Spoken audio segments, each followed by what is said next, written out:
Bismillahirrahmanirrahim. Assalamu alaikum. Walaikum assalam. To all students, welcome by Millat Tailoring Institute of Pakistan, recognized Sindh Board of Technical Education. जैसा कि हम formula की मदद से tailoring course करवा रहे हैं एंड ड्रेस मेकिंग, तो कुछ स्टूडेंट्स की फरमाइश थी कि सर जो कफ होता है इसमें चूनेट आई होती हैं, जैसे ये कफ लगा हुआ होता है इसमें चूनेट होती है, उसका कटिंग का और स्टिचिंग का प्रोसीजर बताइए।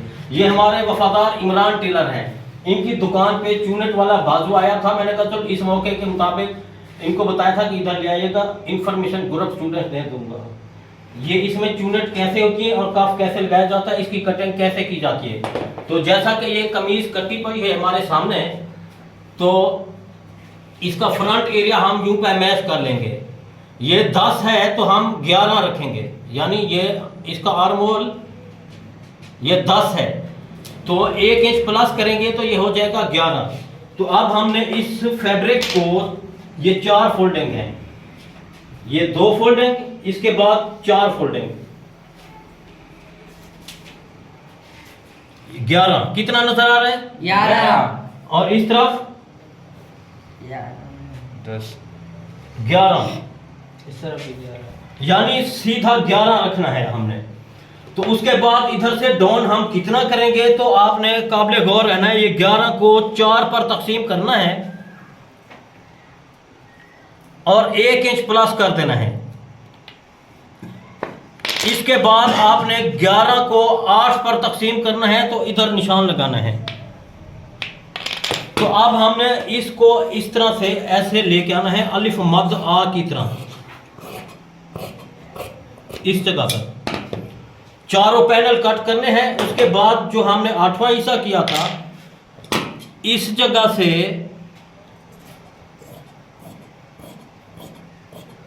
अलिफ के ऊपर जो मद होता है उस शेप में यूं राउंड करेंगे। ये देखिए, अब ये चीज ज्यादा है, इसको दोबारा हम यूं तराशेंगे। सेंटीमीटर में मैंने बकायदा डिटेल से बताया हुआ है बाजू की कटिंग का तरीकाकार, क्योंकि ये है चूनेट वाला। जो बगैर चूनेट वाला कफ होता है, तो जितना ये कफ है सीधा सीधा आपको बता रहे हैं। लंबाई कितनी है बेटा इसके बाजू की?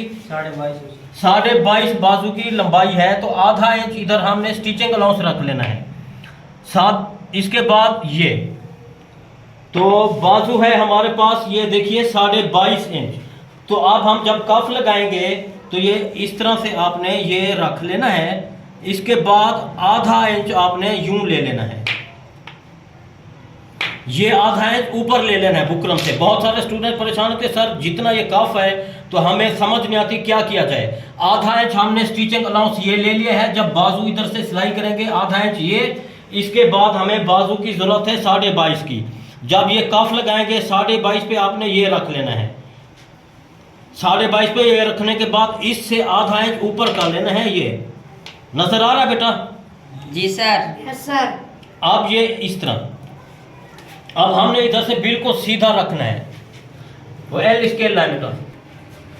अब जैसा कि ये हमें जितना जरूरत है हमने उसको एल स्केल की मदद से, बहुत सारे लोग परेशान होते हैं एल स्केल हमें इस्तेमाल का तरीका नहीं आता, बताइएगा। तो ये लेंथ इसकी इसके बिल्कुल बराबर रखेंगे और जहां हमें जरूरत है उधर ये रखेंगे।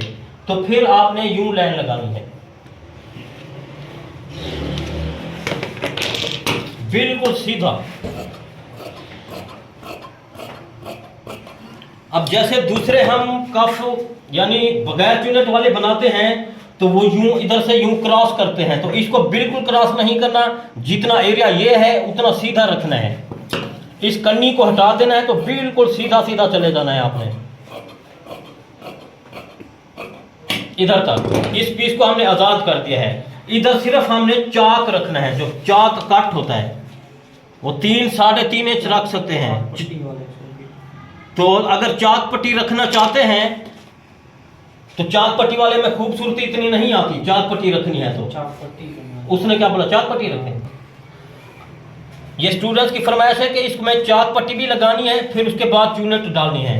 तो चाक पट्टी डालनी है तो चाक पट्टी वाले का तरीका ये है कि जितना ये हम कफ लगाते हैं, ये आधा इंच स्टिचिंग मार्जिन रख के ये वाली जगह, अब ये कट रख देना है हमने 6 इंच का। तो बाकी ये चूनट में रिकवर हो जाएगा। इधर से यूं, ये इधर से भी चूनट आएंगी, उधर से भी, सब चीज़ें। ये बैक एरिया 2 पैनल कट करने हैं। अगर चूनट ज़्यादा रखनी है तो फुल ओवर रख देना है आपने, ताकि ये चूनट आती जाए। ये आपको कट लगा के नुमाया करके दिखाया जा रहा है। ये चाक पट्टी वाला एरिया है। इधर से हमने डबल धागा खींच के यूं चूनट डालते जाना है इस तरफ। इधर से भी हल्की हल्की चूनट आ जाएंगी ये फुल, तो इसके ऊपर कफ रिकवर हो जाएगा। तो चाक पट्टी के एरिया पे हमने ये कट लगा दिया है।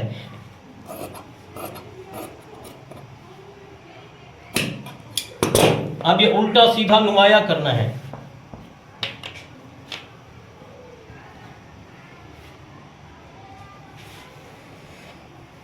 इस लाइन को भी नुमाया कर देना। जब चाक पट्टी लगाई जाएगी इसके बिल्कुल बीच में आएगी।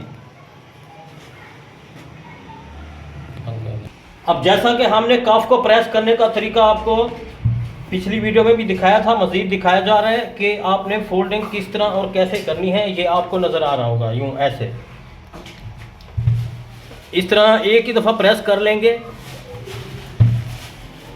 तो दोबारा प्रेस पे आने की ज़रूरत नहीं होगी। इधर हम बूट के फासले पर सिलाई लगा के इसको अंदर ही अंदर से यूं सिलाई लगा देंगे इधर से इधर तक, तो फिर पलटा देंगे तो दोबारा इस्त्री की ज़रूरत नहीं होगी। इसी तरह दूसरा कप।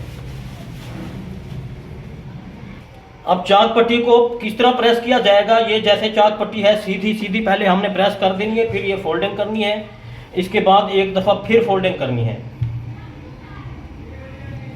इसके बाद ये स्पेस जो है इसको उल्टी तरफ फिर फोल्ड करना है।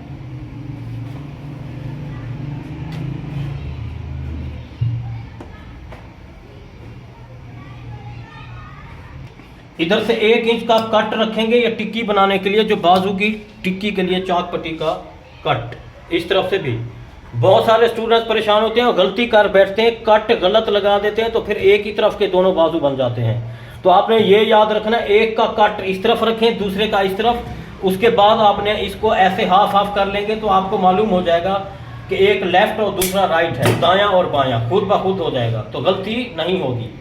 इस तरह से हल्का सा शावर अप्लाई करना है, इसके बाद इसको फोल्ड कर देना है। इसी तरह ये दूसरा।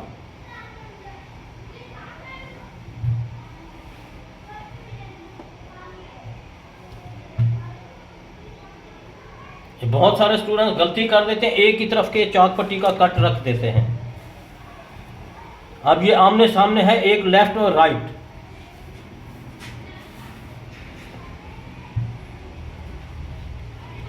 अब आइए मशीन पर।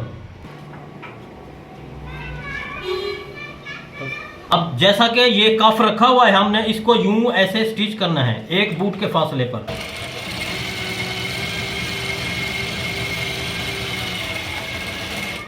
इसके बाद इसको यूं करना है।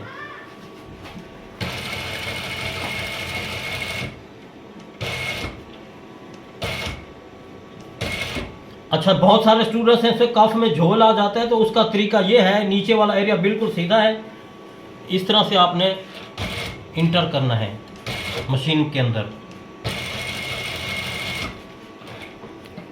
इसको यूं भी कर सकते हैं। इस करने का फायदा ये होगा कि इसका ये कॉर्नर जो है गिरफ्त में आ जाएगा। बहुत सारे स्टूडेंट से गुलाई सही नहीं आती, तो उसका तरीका ये है।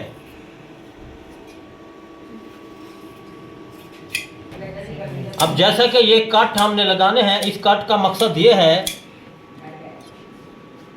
गुलाई फ्रेश और साफ बैठ जाएगी, ये इस तरह से। अब देखें कि हमने पहले एक ही दफ़ा प्रेस किया था, अब दोबारा प्रेस की ज़रूरत नहीं पड़ेगी। तो 1 cm का फासला यानी आपने यूं स्टिचिंग के लिए कट कर लेना है।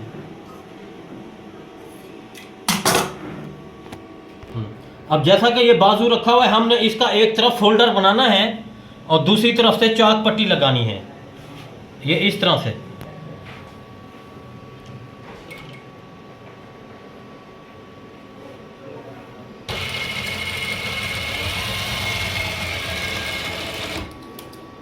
फोल्डर बनाने के बाद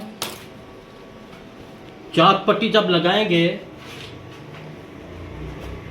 तो इस तरफ लगानी होगी। ये एक्स्ट्रा जो नीचे नज़र आ रहा है इसको कट कर देना है, जो फालतू पट्टी है वो ऊपर की तरफ निकाल लेनी है, और जो हमने निशान लगाया था वो बिल्कुल बीच में आना चाहिए।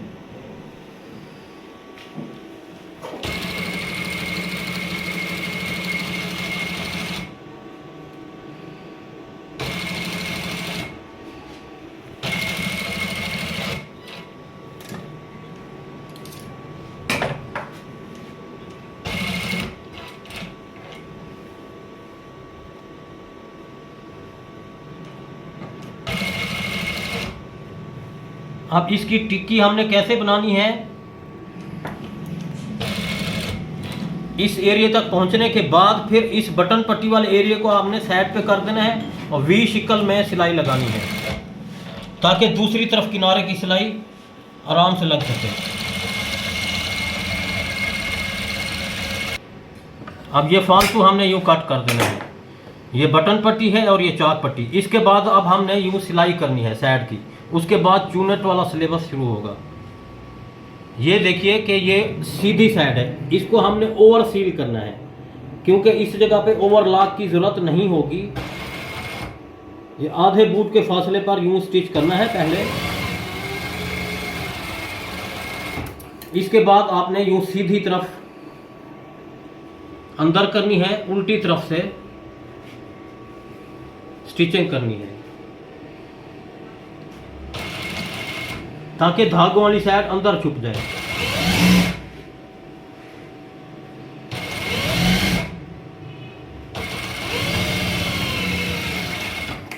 अब ये देखिए बिल्कुल साफ सुथरा और बेहतरीन, क्योंकि धागों वाली साइड अंदर छुप चुकी है।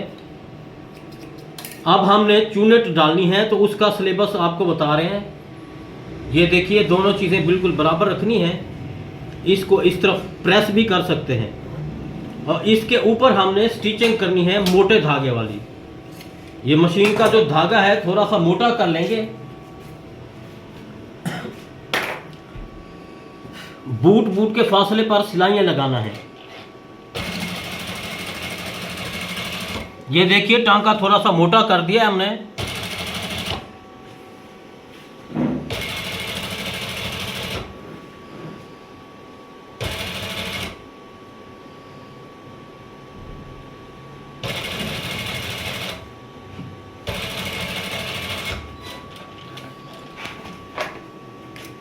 इसके साथ एक सिलाई और बूट के फासले पर लगानी है।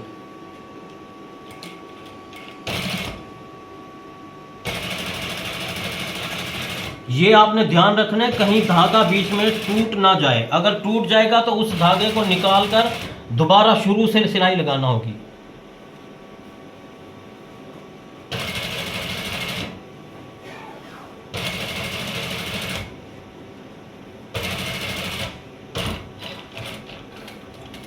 दो सिलाइयों के बाद तीसरी सिलाई भी आपको लगाना है।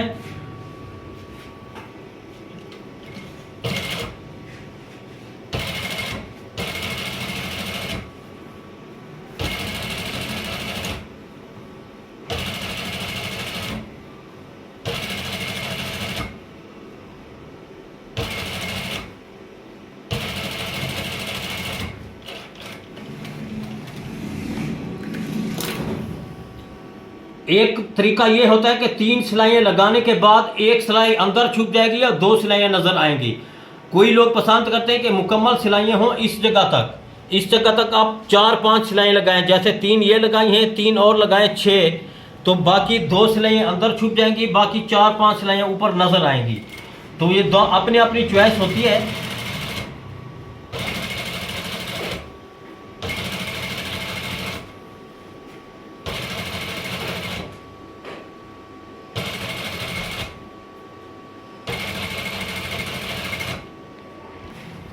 अब ये हमने 1, 2, 3, 4 सिलाइयाँ लगा दी हैं।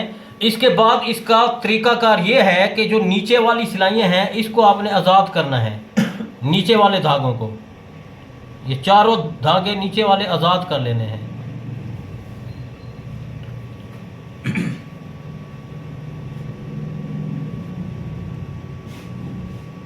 ये 4 धागे ऊपर वाले उस तरफ, ये वाले इस तरफ। ये देखिए अब आपने इसको चारों को अपने हाथ में इस तरह लेना है और इस तरह से चून डालते जाना है, और चून कितनी डालनी है, जितनी कफ की लंबाई है।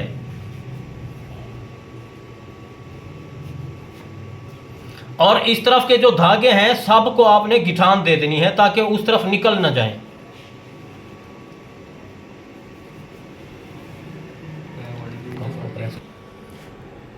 अब जैसा कि हमने चूनेट को बिल्कुल डिवाइड और बराबर करके खूबसूरती शक्ल में लेके आ गए हैं, इसी तरह आपने सिलाइयाँ लगानी है और खींचना है और चूनेट को डिवाइड करना है, यानी बराबर एक जैसे खूबसूरती शक्ल में।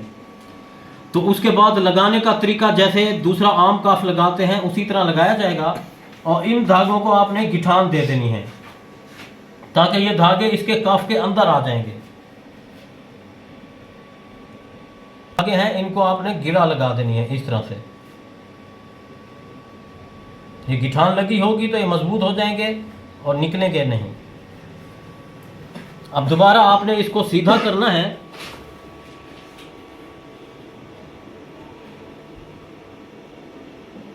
इस तरफ के धागों को भी गिठान लगा लेनी है,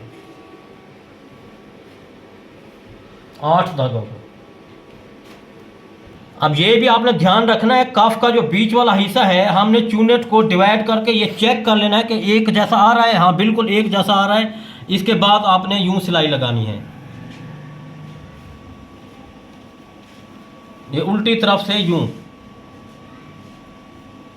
जैसे बाकी आम काफ सिलाई होता है उसी तरह आपने करना है। अब ये इस शक्ल में आपने यूं स्टिच करते जाना है।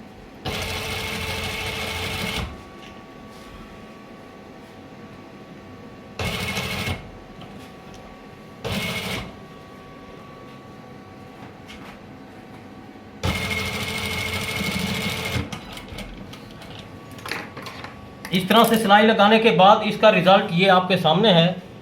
अब फाइनल सिलाई जो है इसके ऊपर वाली ये लगा दी जाएगी। इस धागों को अंदर फिट करना है ताकि कोई धागा बाहर नजर ना आए, बाहर होगा तो खुलने का खतरा है।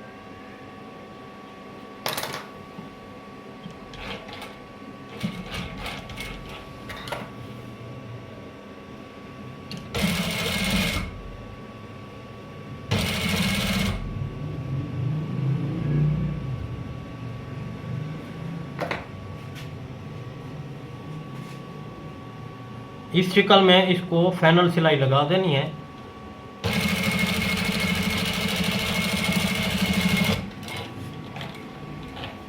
इसके बाद ऊपर वाली लास्ट सिलाई गुलाई में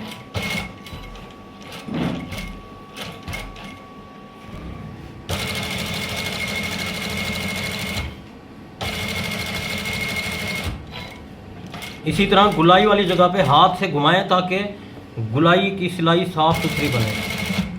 अब जहाँ से हमने सिलाई शुरू की थी उधर तक इसका एंड करके सिलाई को पक्का कर देना है। तो ये देखिए बेहतरीन और सफाई से चूनेट वाला कफ बन चुका है। ये आपकी मर्जी है तो इधर तक भी सिलाइयाँ लगा सकते हैं खूबसूरती के लिहाज से। तो हमने नॉर्मल सिलाइयाँ लगाई हैं 4 सिलाइयाँ, 6 भी लगा सकते हैं, 8 भी लगा सकते हैं। तो ये बेहतरीन और अच्छा फार्मूला आपको बताया है, इसको अपनाएं, अपना बहुत ख्याल रखिएगा। अल्लाह हाफिज़।